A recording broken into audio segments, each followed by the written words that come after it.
EU leaders will toughen their stance on Britain paying its Brexit bills when they agree negotiating guidelines at a special summit on Saturday.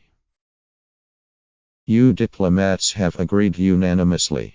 Britain must settle its bills before embarking on trade talks.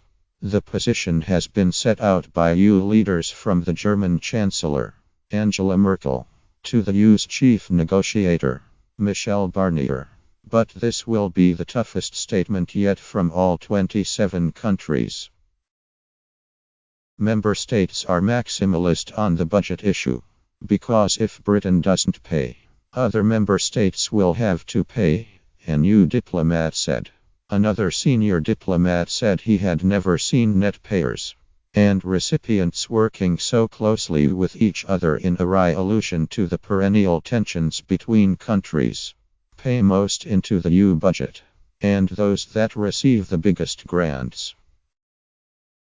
The UK is due to make a net payment of around £20 foreign into the EU pot in 2019-20.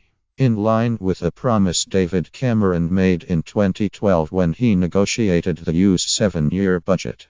The European Commission, however, believes the bill could come to as much as £50 once the UK's contribution to EU liabilities, pensions and special funds is taken into account.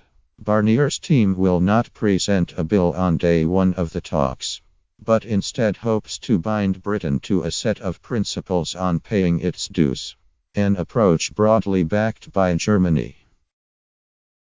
EU leaders will not get into the specifics of money, or the other two issues seen as essential parts of the divorce deal: citizens' rights and the Irish border on Saturday.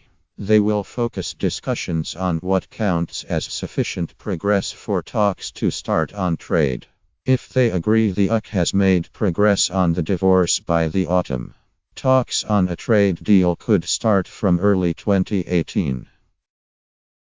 Separate to the EU's negotiating guidelines, the leaders will discuss a text would affirm Northern Ireland's right to join the EU if the island were to unite. Diplomats stress that they do not expect Irish unification.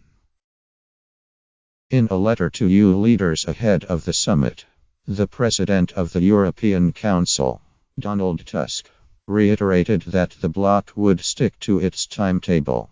We will not discuss our future relations with the UK until we have achieved sufficient progress on the main issues relating to the UK's withdrawal from the EU, he said. This is not only a matter of tactics, but given the limited time frame we have to conclude the talks, it is the only possible approach. EU leaders will also be briefed by Jean-Claude Juncker on his dinner with Theresa May at Downing Street earlier this week. Merkel was given the key points in an early morning phone call with the European Commission President on Thursday. A few hours later she told German MPs British politicians were still living under the illusion the country could retain its rights and privileges after Brexit. EU sources have different views on the British government's approach to Brexit.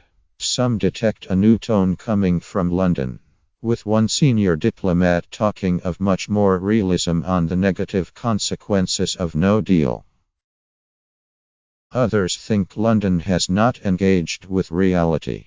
One EU diplomat put the chances of the UK crashing out of the EU without a deal at higher than 50%. They are not just on a different planet. They are in a different galaxy, the diplomat said. EU insiders are also uncertain about who Barnier will face across the negotiating table. Whether it will be the Brexit minister, David Davis, or one of Theresa May's top advisors. I have no idea, said one senior source.